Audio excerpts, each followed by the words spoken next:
Bonjour à tous, vous écoutez l'émission Compte à rebours présentée par Desrespran pour Radio Taïwan International.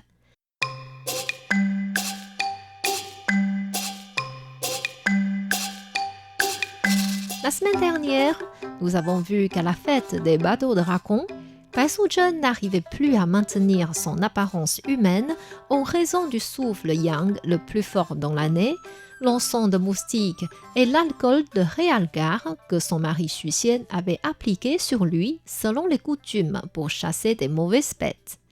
Sans savoir que sa femme était une créature, quand Xu Xian vit un serpent blanc géant dans sa chambre, il fut terrifié et mourut sur le coup.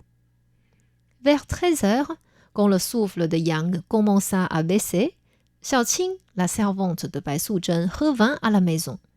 Elle était cachée dans la montagne pour ne pas se montrer sous son apparence de serpent vert.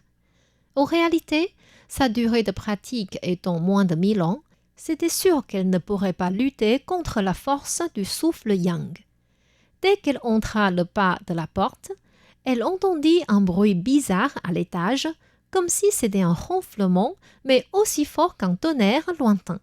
Elle monta immédiatement en courant et vit son maître Xu Xian par terre, tout raide et sans respiration. Paniquée, elle entra dans la chambre et vit un serpent blanc géant par terre, sans conscience. Étant aussi un serpent, Xiaoqing n'était pas trop gênée par cette situation. Mais elle était quand même stupéfaite devant la grandeur de sa maîtresse. Elle se rendit compte seulement maintenant que sa durée de pratique était bien inférieure à celle de Bai Suzhen, et ce n'était point étonnant que Xu Xian pourrait mourir en la voyant. Xiaoqing tapota Bai Suzhen en disant « Maîtresse, maîtresse, réveillez-vous, le maître est mort !» Sous l'effet de l'alcool de réalgar, Bai Suzhen était complètement ivre et ne pouvait pas répondre. Xiaoqing tint la corne noire sur la tête du serpent blanc et le quitta sur le lit en tirant. En faisant plusieurs tours, le corps du serpent entra enfin dans le cadre du lit. Xiaoqing couvrit le serpent blanc avec une grande couverture. Toutes les 5 minutes, elle appelait sa maîtresse pour la réveiller. Le temps passa, le corps sous la couverture rétrécit peu à peu. Quand la taille du corps redevint celle d'une femme, Xiaoqing souleva la couverture et dit de nouveau « Maîtresse, réveillez-vous vite, le maître est mort de choc !» Comme étant foudroyé, Bai Suzhen sursauta et dit « Comment?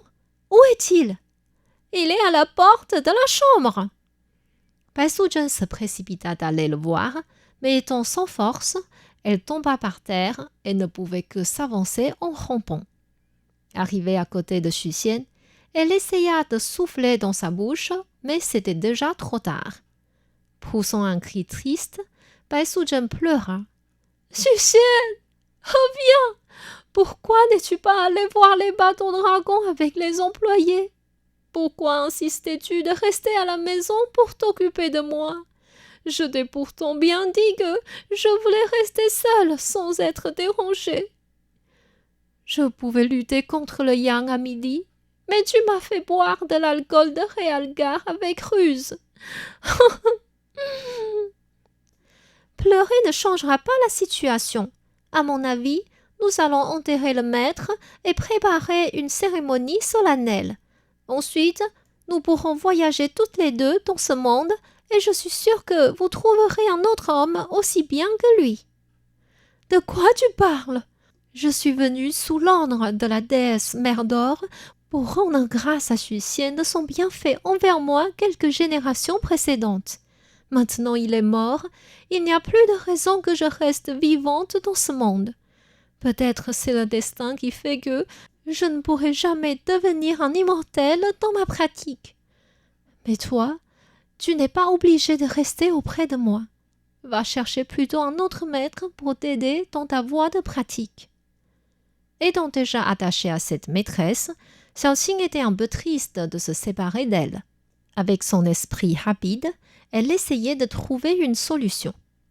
Soudainement, une idée apparut dans sa tête et elle dit « Attendez, Ne m'avez-vous pas dit qu'il existe des remèdes de longue vie et une sorte d'herbe ressuscitante sur le mont Kunlun?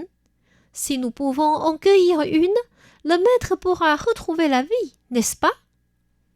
Bai Suzhen était tellement troublée par la mort de son mari qu'elle oubliait qu'il y avait cette possibilité. Elle régula sa respiration et demanda à Xiaoqing de l'aider à mettre Xu Xian sur le lit. Ensuite, elle réfléchit à un plan et dit « Xiaoqing, j'ai des choses très importantes à te confier. Promets-moi que tu les feras comme je te l'ai dit. Il faut que tu restes tout le temps à côté de Xu Xian. Lu Xiao'er pourra faire les courses et la cuisine pour tout le monde. Si les employés demandent, dis-leur que le maître est malade et il ne faut pas laisser entrer aucune personne dans cette chambre. Ferme les fenêtres vers le sud pour empêcher l'air chaud d'entrer dans la pièce.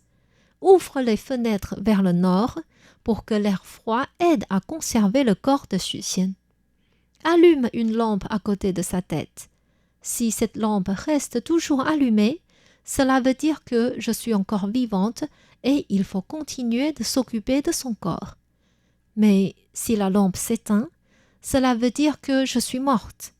Si c'est le cas, alors aide-moi s'il te plaît à entrer cet homme qui était ton maître et pars librement pour trouver un autre maître qui saura mieux te diriger. Pourquoi dites-vous cela? Votre pouvoir est si grand que je suis certaine que vous pourrez rentrer saine et sauve. Il y a une chose que tu ignores. L'herbe ressuscitante appartient au vieil homme d'Antarctique. Ses deux disciples, Grue et Cerf, gardent cette herbe jour et nuit sans relâche. Je ne crains pas le cerf, mais la grue est l'ennemi naturel de nous, les serpents. J'ai bien peur que je devrais lutter contre lui. Dans ce cas-là, je ne sais vraiment pas si je pourrais revenir vivante. D'accord, j'ai compris. J'espère de tout cœur que les dieux seront touchés par vous comme la dernière fois. Allez-y, je m'occuperai bien du corps du maître.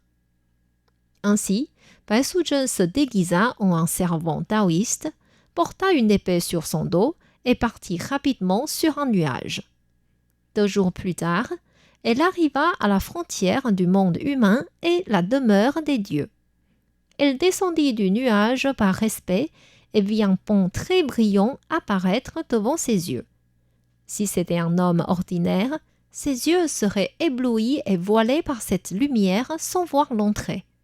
Plus elle s'avançait, plus ses yeux avaient mal en raison de cette lumière. Finalement, Bai Suzhen ne pouvait plus que fermer les yeux, avancer petit pas par petit pas pour traverser ce pont.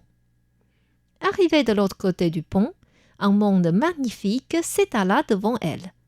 L'air était parfumé, les plantes étaient luxurieuses, les montagnes étaient entourées par des brouillards et les chemins étaient faits par des pierres précieuses. Bai Suzhen vit de loin une grotte avec une plaque accrochée sur l'entrée gravée « Palais de Taiji ». Elle s'en approcha discrètement et soudainement, la silhouette de la grue entra dans sa vision. Bai Suzhen se cacha aussitôt derrière un rocher en tremblant. Heureusement qu'elle avait bu le nectar que Mère d'Or lui avait donné pour enlever son souffle de créature.